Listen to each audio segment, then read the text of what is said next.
Okay, welcome to the second video in my Experiment Zero series. We are talking about building out this YouTube channel, basically from ground zero. I don't know how to do anything yet, and this video is really going to reflect that. This is the second video that I'm basically just turning on the camera and winging it. Hopefully this is the last time, because this is going to be a planning session, and then I'm going to allocate some time to figure out exactly how I'm going to grow as a YouTube content creator. Okay. I may sound a little bit hoarse today, and if I do, I apologize. I went on vacation and came back and got pretty sick. I was laid up in bed for a few days, so I've got my water here to help me get through this a little bit. But I wanted to get something out there just to keep this channel moving, because consistency in a lot of things is key. So what are we talking about today? Today we're talking about scheduling. And I've got a quote for you here. I'm going to get a little corny for a second. Those who plan to, I'm going to leave that in because that's what we do here. Those who fail to plan to fail, and that's by Benjamin Franklin. So we're going to try to not plan to fail. We're going to do our best. So we're going to talk about how we're going to find time to grow in our lives. And for me, in this experiment, that's going to be this YouTube channel. So where am I going to find the time to grow? And you may be asking yourself, you know, maybe you want to do something, you want to learn a language, or you want to get a new job skill. How can I find the time? Personally, I've got a house, I've got a wife, I've got a full-time job, dogs I got to take care of, random house stuff that I got to do, and life can seem really, really busy. So hopefully we can solve that by figuring out where we're actually going to squeeze in time to do this stuff. So, a little bit about why I'm choosing the method that I'm choosing for scheduling this project. And this is going to be there's going to be some recurring themes on this channel here. And one of them is that I heavily favor simplicity. I don't like things that are overly complex, especially whenever I'm starting out at something.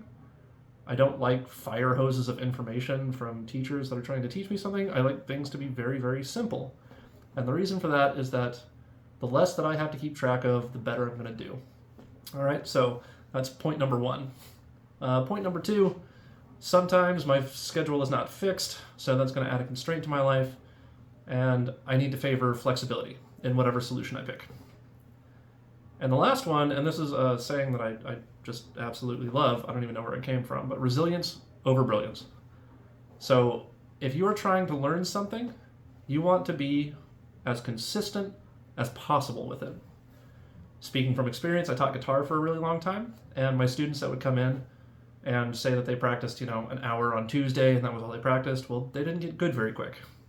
The ones that came in and they were like, I got 15 minutes here, I got 5 minutes here, I play in the morning, before work, they tended to progress a lot faster. And the reason why is because of consistency, especially whenever you're doing something like physically like that, because you have to build up the muscle memory. But any solution I pick, I want to be doing that 2 months from now. I want to be doing that a year from now, because I want it to be consistent, and I don't want to have to think about it too much. I want it to be easy, right? So, okay, so what am I doing? How am I setting this up? I went over a lot of the different time management techniques in preparation for this video, and there's a ton of them out there. One of the criticisms that I have for a lot of them, and maybe this isn't you, all right, but that they're very rigid and very structured and a little bit too complex for me. So these are things like the Eisenhower matrix, right? Time blocking is another one that came on. That one violates my flexibility constraint. And then eat that frog. So you just do the biggest task that you have that day as soon as you wake up. Okay, cool. Well, I sat down and kind of thought of my own, and then it turns out that somebody actually thought of it before me. And so I'm going to use something called the 168-hour method. And just to give them a shout out, because I had this idea, which means it's a great idea, and they also had this idea, so that means it's a great idea too, so I have to give them credit too. The book about this method is from Laura Vanderkam, and I actually haven't read it yet. Maybe I'll do that as part of the part of the experiment itself. But the basic idea is very simple. You have a fixed number of hours in your week. You have 7 days, you times that by 24, and you come up with this number 168.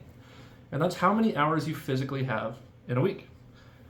And you take your time that you have, and you do kind of an inverted budget. So if you think about a budget, right, say that you want to not spend more than $100 a week on fast food. I guess that's not that much fast food these days.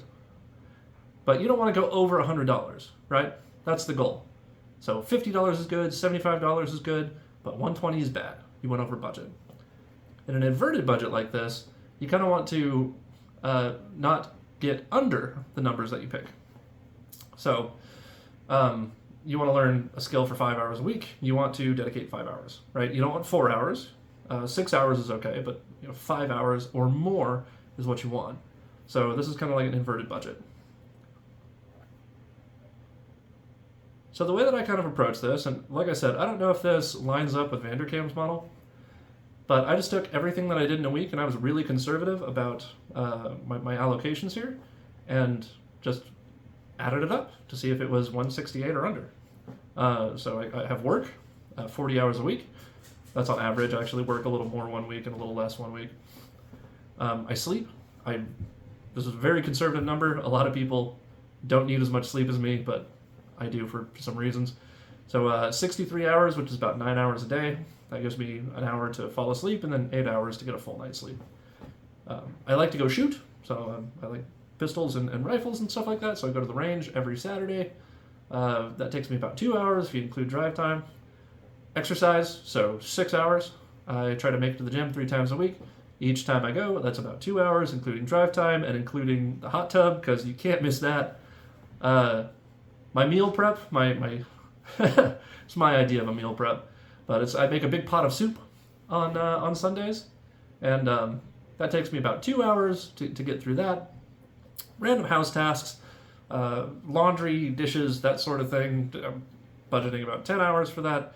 And then, of course, I'm married, so you got to make time for the significant other, right? So 12 hours for that, about 2 hours a day with 1 day off.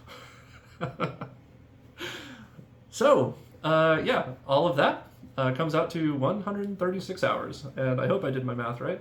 If I didn't, go ahead and lambaste me in the comments. But that gives me about 32 hours remaining in a week, and I've already accounted for a lot of the stuff that I do to relax, like I consider the gym a relaxing experience. I consider laying on the couch at night a relaxing experience with my wife. Yeah, so I don't really have to think about relax time in there, but I'm going to shoot for 15 hours per week. And this is going to be really high, at least to start, and at least over the period of however long I decide to do this experiment. I haven't picked a set time. But yeah, 15 hours, that's a good amount of time. That's about, 2.5 hours per week. Something like that. What is that, 2 hours? 2 hours a day? There's another mistake, leaving that one in too. Yeah, so that's about, 2 hours a day. We'll call it 2 hours a day. Out of 32. So that leaves me about 17 hours to play around with and do something else and lay on the couch. And yeah, so that seems doable, right? So far this seems like it's going to be at least rational to approach this experiment this way.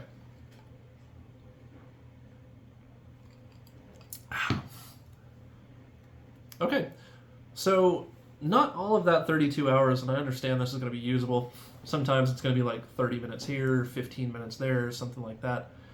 So the biggest blocks of time that I can kind of point out in my week to get this done is going to be weekday mornings. So I'm usually free from about 2 hours before I go to work. So I've got about 10 hours to play with there. Generally, I'm not doing a lot during that time. I'm sitting around drinking coffee and watching YouTube. So I could probably spend it better. Every other Friday, I have off. That's why I work a little less every other week. Then I work a little bit more on the week that I actually work Friday. But that gives me about 13 hours to play with, or 6.5 on average if you average it out over the 2 weeks. 6.5 hours. Then we have Saturday and Sunday, which are my fixed every week day off times. So I'm going to say about 30 hours there, so 15 and 15. Okay, so that's going to overlap with some of the things that I said were like, my hours that are already allocated throughout the week, like random household tasks are going to overlap with this number. So it actually comes out to 53, even though I said I only have about 32 available. But, yeah, So that's the times that I can kind of look at to get this done. So the idea is that I'm not going to be too rigid. I'm not time blocking. I'm not saying I'm going to do this at 8 a.m. every morning, because I know myself and I know I'm not going to stick to that. I'm going to pick my goal, and that's just going to be this channel, right? Getting better, particularly in the beginning stages of editing and making a better product. And I'm going to pick some sub-goals that kind of contribute to that overall goal. And then I'm going to target the sub-goals whenever I have time. Easy enough, right? Then everything I'm going to keep track of on like a notepad or probably my phone, because it has a notes app. And I'm just going to write down how much time I've spent in pursuit of the goal. And that's going to be it. Super simple. I've got 32 hours to play with. I need 15 of those. My phone at the end of the week should say 15.